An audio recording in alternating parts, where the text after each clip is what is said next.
Oh, it's taking. There we go. We're live. We're live. Good morning.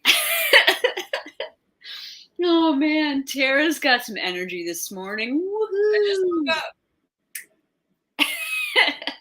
Oh, excellent. Well, Well, it's another Friday, another episode of Coffee Chat. it's been a while since I was getting up and rowing at 5:45 in the morning. Yeah, how's that going? So good. The weather here is ridiculous. It's The like water is beautiful. 90s, isn't it? Yep, it's hot, hot, hot, hot.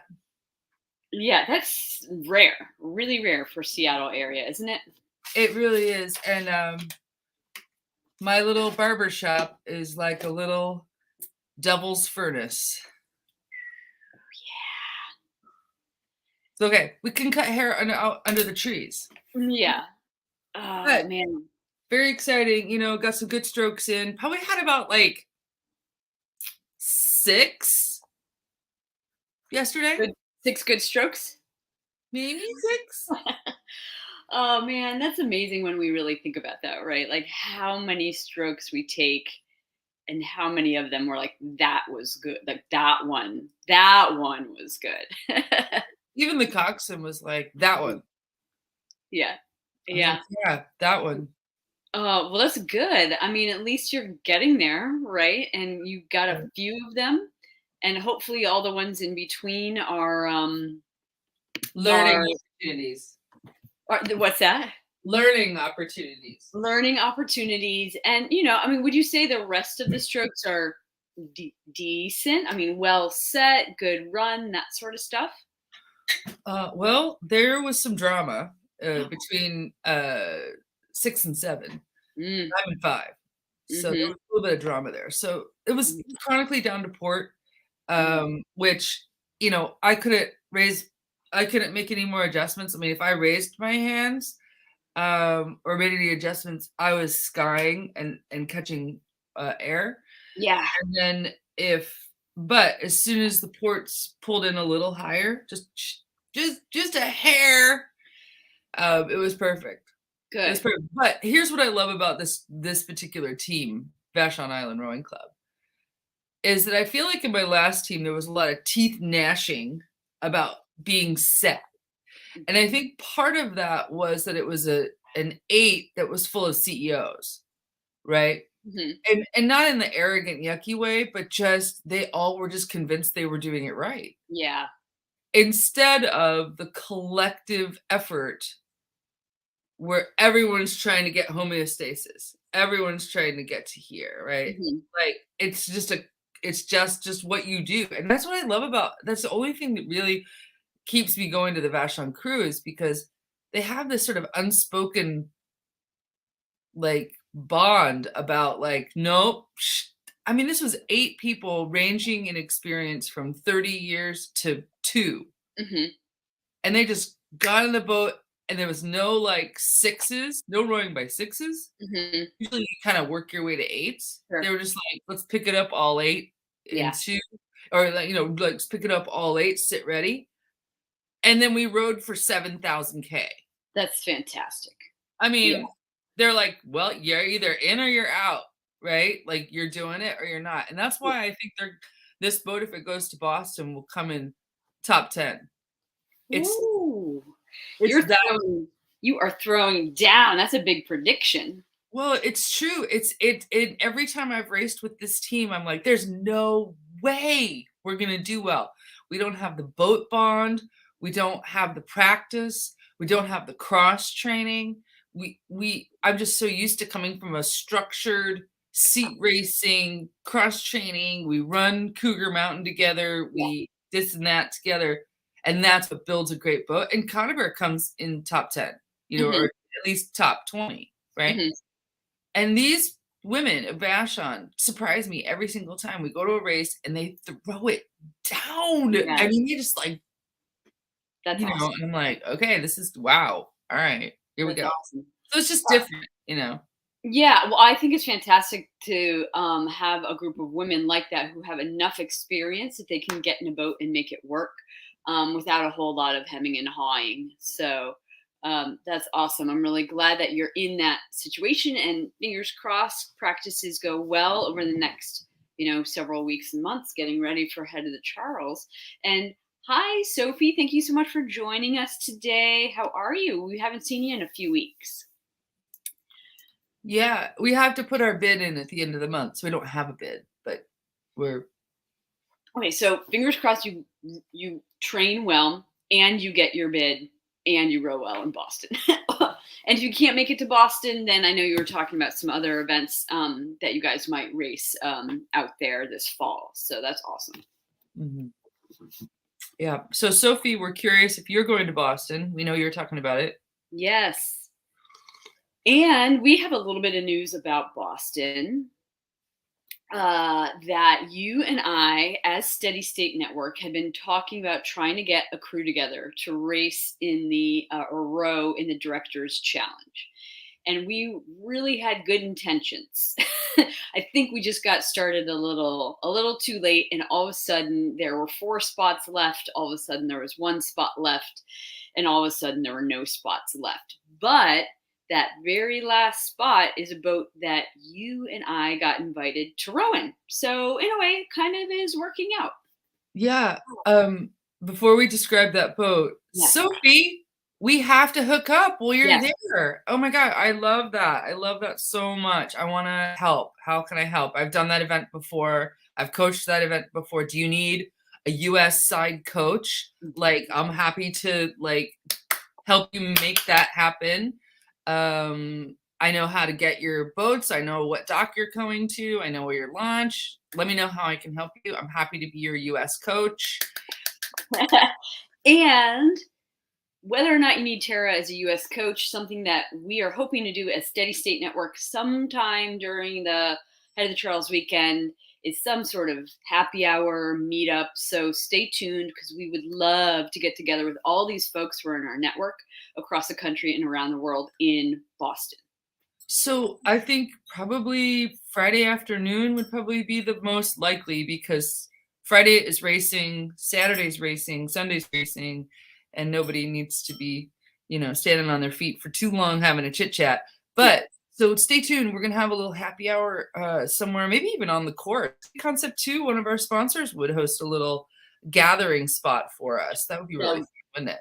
That would be awesome. Hey, Michael's here from Chicago. And Hello, Michael, I just Michael. saw your announcement that you're going to the Charles. Congrats. That's Here we go. huge.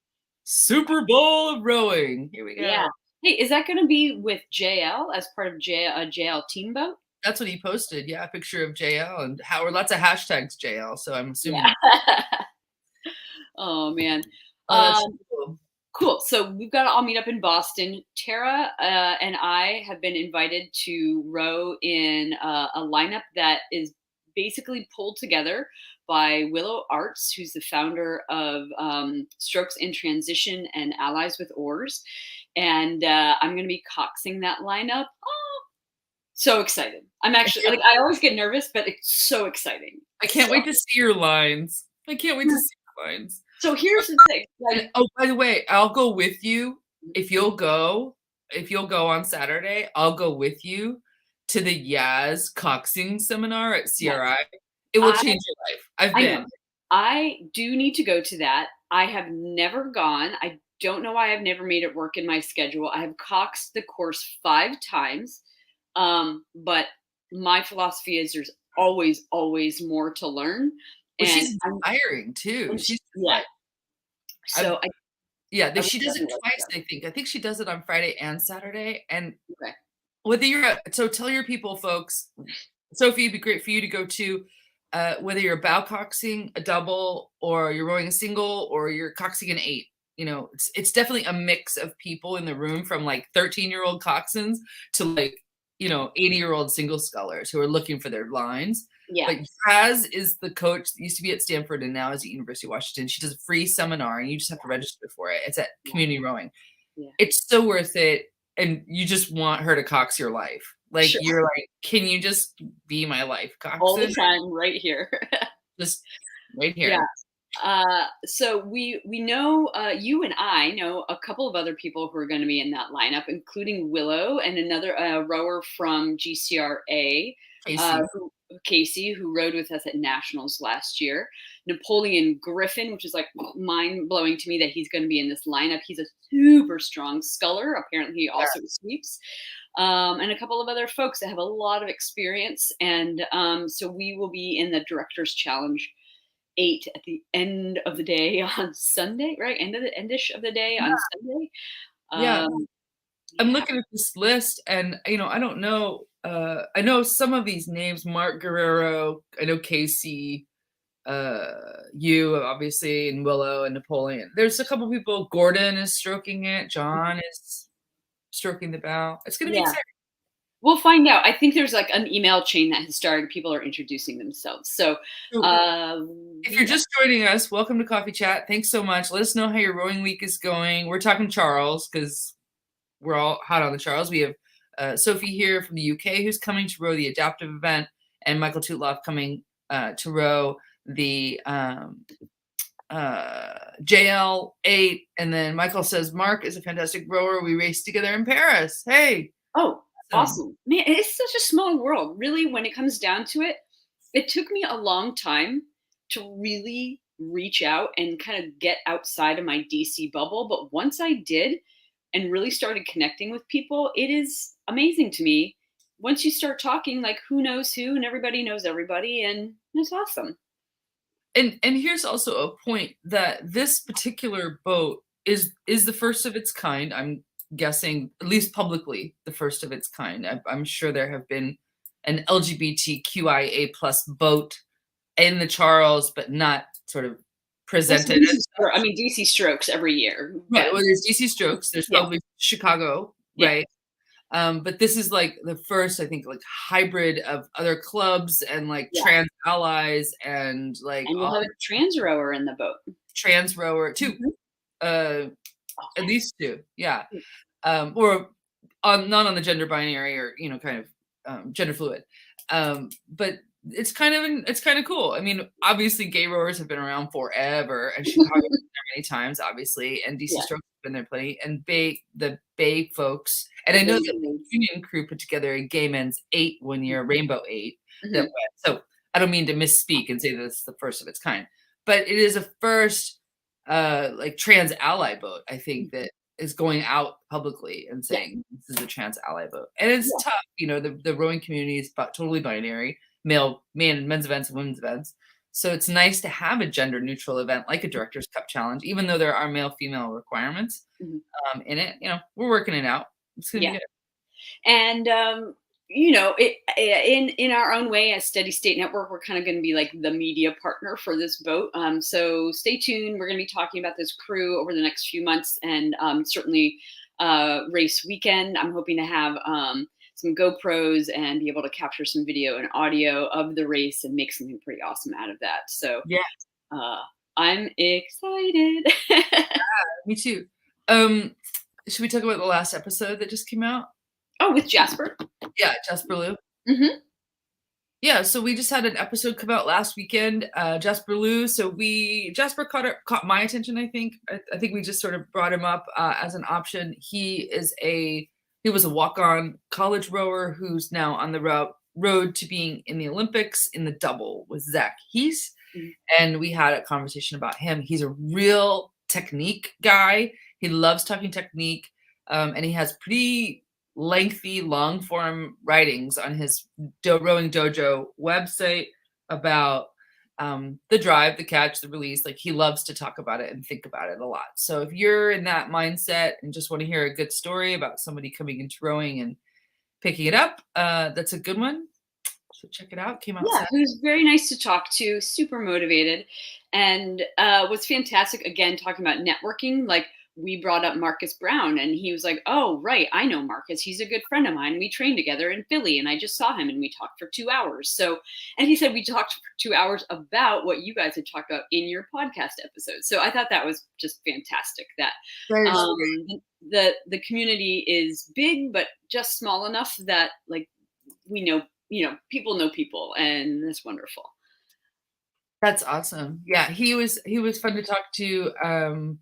We've got our next club spotlight arranged with East Bay Rowing Club, which is going to be so fun. So if you guys don't know, East Bay Rowing Club is hosting Boats Without Barriers. Is that what it's Mhm, called? Boats mhm. Without Barriers on August 20th. It's a regatta that's a little bit of a slap back to Masters Nationals venue choice, with a very, very, very LGBT friendly, pro ally, whatever you want to say, type of regatta. It's kind of another first of its kind. I mean, Mhm. it's really great. There's t-shirts you can buy to support the cause as well. East Bay Rowing Club with Aaron Cafaro as their lead. You can't say former Olympian, can you? Is it you're Oh, always an Olympian? so Olympians we have spoken to are pretty firm that they were always Olympians and never former Olympians. Yeah. Once an Olympian, always Olympian. Yeah, Uh, okay, so Olympian Aaron Cafaro is gonna be on the show yeah. and or on the recording, as well as 2 or 3 other people. Usually, we have a board member and, recent Learn to Row graduate. We love those folks because 'cause they're all bright and shiny and they still have hope for a good stroke. Yeah. Yeah, so we're hoping to drop that episode. That's going to come out August 19th, the day before their event. And since we're talking about it, I am like on the cusp of buying plane tickets to head out there for Boats Without Barriers with DC Strokes. We're trying to pull together some rowers to do that and obviously race, but also be ambassadors of DC Strokes at this awesome inclusive event. So we will keep you up to date on that. But I'm really hoping that weekend I'll be out there on the 20th, 19th, and 20th and be able to put some faces to names and get some awesome photos and video out there. Yeah, plus it'll just be beautiful. I mean, the Bay in August is gonna be a really nice spot Yeah. for sure, for sure. So lots of fun races coming up. Is DC Strokes doing any regattas in between now and the Charles that are like prep races? DC Strokes is working on solidifying its fall racing schedule. There are a couple events locally that are kind of almost always on our schedule here in Virginia and DC, the head of the Potomac. If our boathouse neighbor hosts their regularly scheduled fall race, we'll have a race right here on our home river, the Anacostia. And then we're actually looking at a couple of events in Chicago for the first time, which is really exciting. Oh, interesting. CRU has always or often come out to DC for our Stonewall Regatta. So we are hoping to return the love by heading out to Chicago. Although now that I say it, I'm not. I think we're looking at Chicago sprints in the Chicago half marathon, Oh, which the marathon is not hosted by CRU, but we could still head out to Chicago and hang out with our buddies out there. So it's a little bit of a loose schedule right now, but hopefully they'll be firmed up in the next month. yeah, cool, cool. Yeah, That sounds awesome. We'll probably do American Lake, Tail of the Lake, Head of the Lake, Row for the Cure. yeah. I've always wanted to do a row for the cure. They're kind of fun. There's a lot of costumes involved. Yeah. There's boas. There's usually like the water.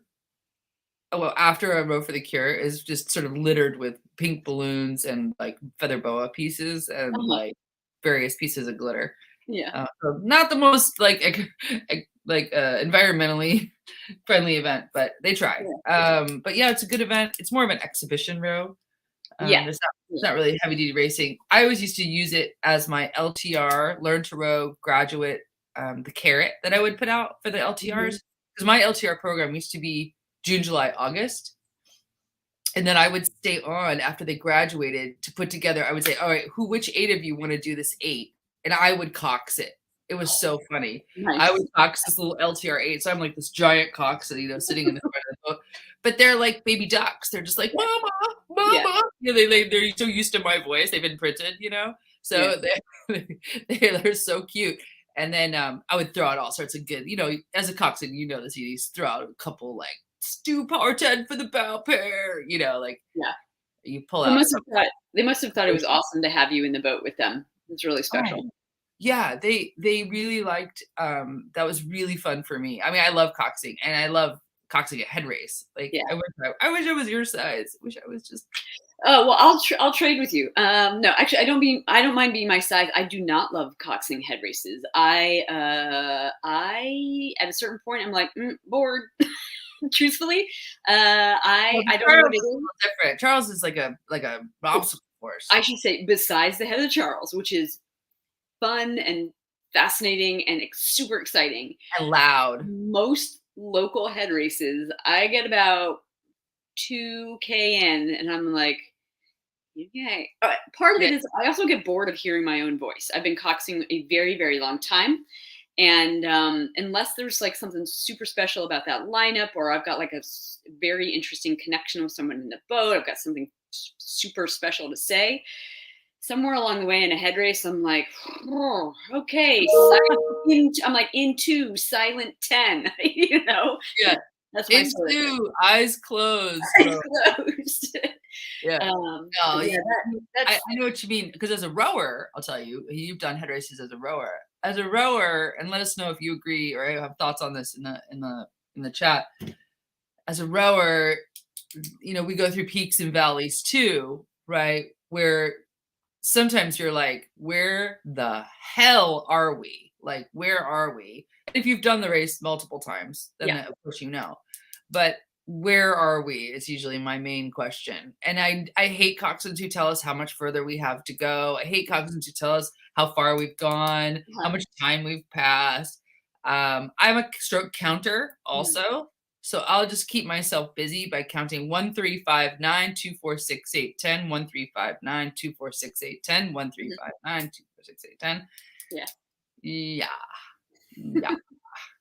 But they're great because I'm the type of person that physiologically I come to life after 25 minutes. Mhm. So if we're out for a really good warm up and we're out for an hour, 45 minutes to an hour before the race, and Yeah. then I love the rolling start into a head race. I love that part too. Yeah. I love that so much. And being in the basin in Boston and Mhm. just sloshing around, and just being Yeah. like, oh my God, what's going to happen? Yeah. Yeah. Yeah. So getting back into Boston, yes, I love that being in the basin. There's all that excitement, and then you never really stop. Like you can't stop in the basin. You have to like do a loop if you get there early, and then you're just gradually moving up to the line, and you're just following, and you go from 0 to on, and all of a sudden you're going, and that's Right. amazing. It's But such then there's like these parts of it where there's like no spectators and yeah, nothing is yeah. happening. Like when you go by, I think it's like by Magazine Beach, like there's a certain section I remember that's very like no man's land. And I remember when I Mm. was a coach, I was riding a bicycle along the course with my rowers. And they were like, we need you here and we need you here because it's really quiet Yeah. there. That's Yeah. one thing I always love about being a coxswain in a bow loader. I mean, I guess in a stern loader too, but there's something about being a coxswain in a bow loader, looking up at the bridges and people looking down Oh, and oh, cheering. I'm like, I didn't even think about that. That's it's this cool. really cool little experience. I know that like the rowers aren't having, they're not getting to see that vantage But we point. get to see it after we go under the bridge. Yeah. We can look up, which is Yeah. actually good because we can't do it any other time, but we get to look up Yeah. like this, and that's so exciting. So exciting. I love the Charles for that. Yeah. It's like rowing here on Montlake Cut. Like you row into the Montlake Cut and it's like rowing into literally a stadium because Yeah. it's the sound, it's a bowl or I a hope to be there someday for opening day and feel that excitement, but there must be just like there's something in the air with that many people. Well, it's Yeah, steeped in tradition, in that and then there's tradition. also the international quality of that race, so let's plan on that. You come to Vashon Island next early May, can't be the best weather, I can't promise any good weather, but, it snowed before May 4th. You should come. It's just cowbells and Yeah, yeah, awesome. Hey, marching since band. since you mentioned the Seattle area, we should mention that we are very lucky to have Lake Washington Rowing Club as a new sponsor of Steady State Network. They got on board a couple of weeks ago, and we're so happy to have them, along with Concept Two, our two big sponsors. And please check them out. Yeah, so if you don't Oh, I think I lost Tara there. oops. if you don't know the history, Lake Washington Rowing Club is kind of a big part of the history of the Seattle rowing scene. And Frank Cunningham, famous sculling coach, was based out of there. Also, one of the first West Coast Masters teams, other than ZLAC, which is Martha's mom's, was originated out of Lake Washington Rowing Club. They still row out of Lake Washington Rowing Club.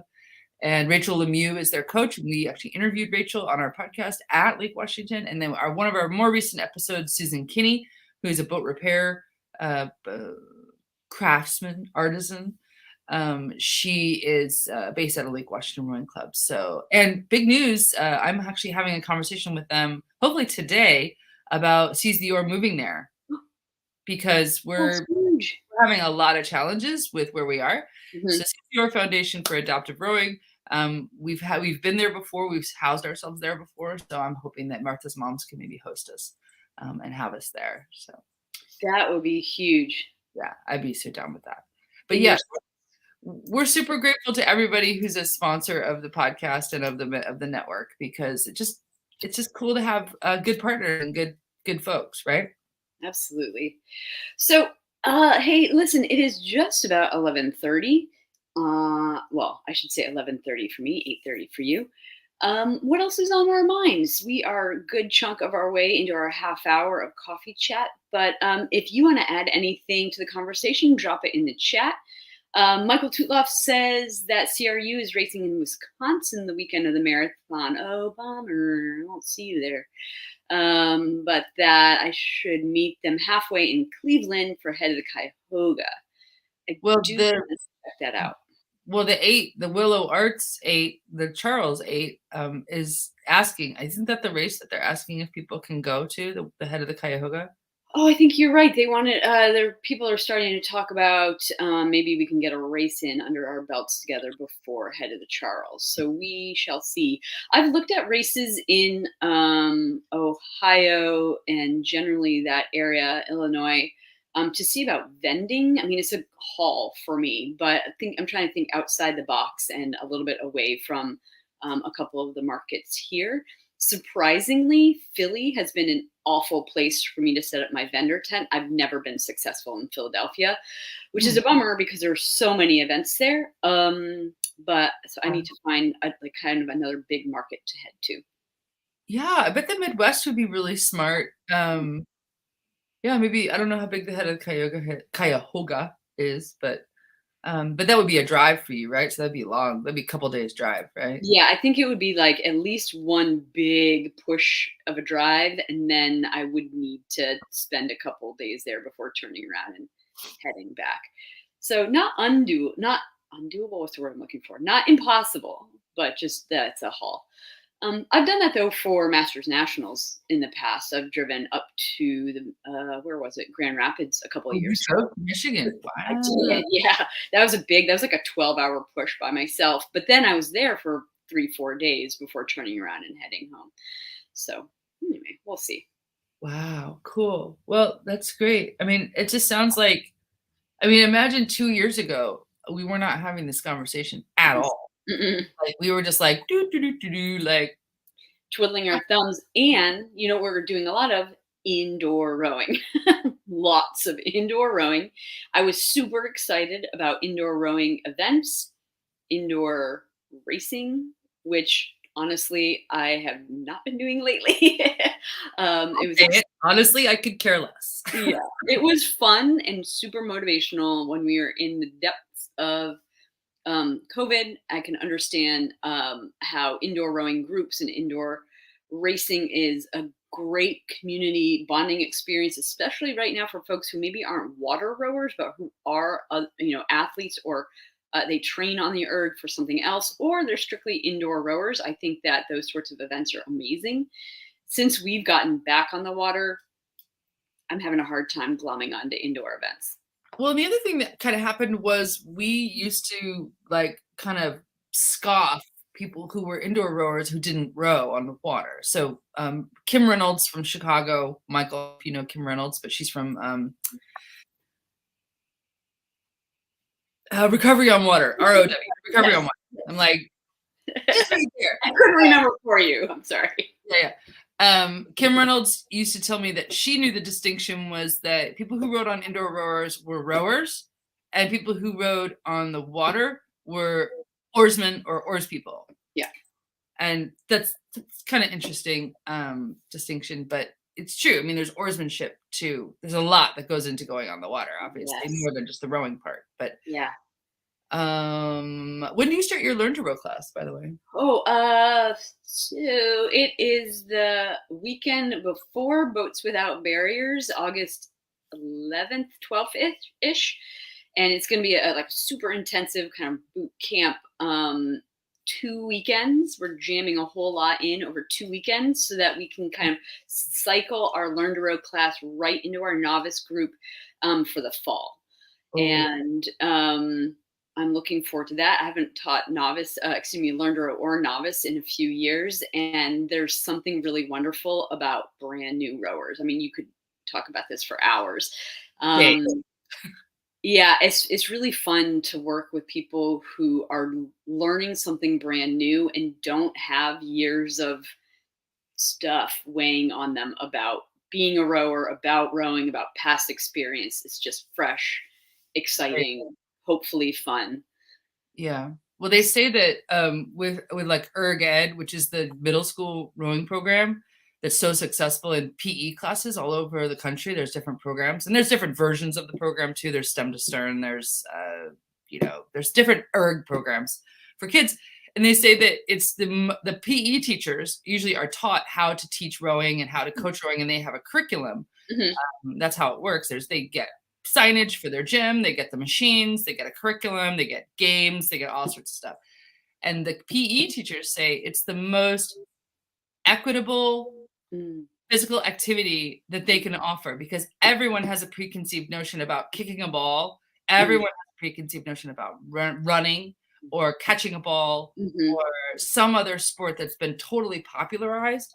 And so it's really equitable. Plus they can do it with adaptive kids at the same time, and kids of all heights and sizes and abilities can all do it in the same gym class. One of my big selling points for adaptive rowing is that you can do it with your friend indoor. You can do it with your friend, no matter what you guys are into. So yeah, I love that. I'm not sure I quite looked at it that way before, but you're totally right. Even especially as kids, if you're not into a sport, you're not into a sport. If you never learned how to throw a ball, you don't know how to throw a ball. And you get on an erg with a bunch of other kids that have never done this thing before. And it's just everybody's starting fresh with no preconceived notions. And kids aren't looking at the splits, right? So they're probably not thinking that much about it. It's just, let's get on this thing and figure out the stroke and go and have a good time. Yeah. And they're also so screen oriented that having the screen is really a bonus in this case, because they're looking at the fish game or they're looking at the force curve. And I kind of apply those same principles to my Learn to Row. It's like, where's the sort of the level playing field fun level? Because with water rowing, you're bringing into the picture people's natural fear of water, or their natural fear of failure, or they have a fear of, screwing up and things like that. My 13-year-old started Learn to Row this week with a lot of time on the erg due to the weather, and they love it. Did you get an erg for your house, Rachel? Are you gonna get one? Or does she? I kind of guess Rachel has one. But Rachel, hi! I didn't know you were here with us. Awesome! So glad you are, and let us know. I know you come back a lot to Coffee Chat, so you're gonna have to give us some updates about how it goes for your 13-year-old. Nice. Oh yeah, she has one. Great. Yeah, well, that's great. Learn to Row. I know there's a lot of Learn to Row camps happening right now here on Vashon. We've got big camps, kids camps happening. And I would imagine that the Philadelphia program that Marcus Brown started in is going on. And it's nice to be aware of all those things. If you don't know, I run a little Instagram account called Learn to Row Global. If you ever have a Learn to Row program you want to promote, or just pictures from your Learn to Row, you can always post them there. I do is repost. I don't create any content for it, but all I do is repost. But it's kind of fun to see Learn to Row programs from around the world. I love that. Yeah. Our Learn to Row program has gone great this summer here in DC. We've got a huge number of folks who've moved on to the novice program. And DC Strokes is pretty small right now, so it's kind of exciting to think about this particular group. becoming the future of the club. Really, next year, they're the ones who are going to populate our evening suite program, hopefully repopulate our morning competitive program, which is basically dissolved because the team really got quite small after COVID. So we're really lucky in terms of LTR and novice this year. We got a big group of people that, fingers crossed, they stick around for a few years to help us rebuild. Yeah. Snacks. Provide snacks for Oh, graduation. so yes, so we're doing a barbecue, but you know what we do every Thursday? We have Thirsty Thursdays in the evening. So Thirsty Thursdays, we finish up practice, we get off the water, we have adult beverages. What? What's this? What's the pout for? I'll be there for that. Oh, you want to be there for? Yeah, it's fun. We hung out last night. We had Thirsty Thursday. The sky was crazy. Check out my roast horse feed. I posted a couple of photos. The sky was like creeping darker Oh, and darker. I saw it. And we were and it was like just across, basically across a street from our boathouse. And I'm like, oh, we're fine, we're hanging out. And then I thought maybe I should get on my bike and head home before it starts pouring. Put one foot in a pedal, like total downpour. I got drenched on the ride home, but you know what? Summer storm. It was awesome. We have a little social club with our rowing group. Our rowing club has a social group that I have not yet been invited to. And the reason I haven't been invited to it is because I am not a 65 to 75. And I bought this hat, I thought maybe this would help me get in. Nice floppy fisherman hat, old guy hat. But they're the sweetest men in the world, and they have a name for it. It's really funny. They call their life coaching. Mm-hmm. And they go to Mark Burns's house and sit on his deck and they call it life coaching. It's not life coaching. Yeah. And they also go to Sporty's, which is our kind of divey diner here that have plate-sized pancakes. Nice. How can you get yourself into their social group, Tara? You just have to work your way in somehow. I just have to find out when they're meeting and just show up. Just show up. Because I have always loved rowing with them. The guys are great. They're all funny. There's one guy, Mark, he rowed at some like bougie prep school in England, or no, Australia, when he was a boy, when he was a lad, he says. But he's not Australian at all. He's not Australian, but he hangs on to those memories so hard. Just must have been a good part of his life. Oh, when he was 13, I mean, that was his prime. And then he also has a son who went to the national team who was like 6'7". Oh wow. Yeah, so he's got a lot of glory moments, that guy. Yeah. Oh, goodness. All right, well, Tara, I think I need to get running, but it's always awesome to talk to you on Fridays. I'm so glad everybody else joined us today. If you're racing this weekend by any chance, let us know at the end of the weekend on Monday how your racing went. I want to start a thing, Tara, called Medal Monday. I want people to chime in on Mondays and let us know about their racing. Oh yeah, and guys, you can always tag us in any post about your regatta weekends. Go ahead and tag us, give us a shout, and we'll repost or whatever. We'll take a look. But we'd love to hear about your racing weekends, especially now. Yeah, and actually, so in our newsletter, we do a community shout out every Sunday in our newsletter. Community shout out. So share your news. Let us know if you got a new boat, if you had an awesome race, if you coached for the first time, whatever sort of news you might have. That's the sort of stuff we love to hear, and we'd love to be able to share it out with the rest of the community. So have yourselves a great, fantastic, wonderful weekend, and hopefully we'll see you back here next Friday for coffee chat. From now to then, have a great rowing week. All right, talk to you soon. Bye.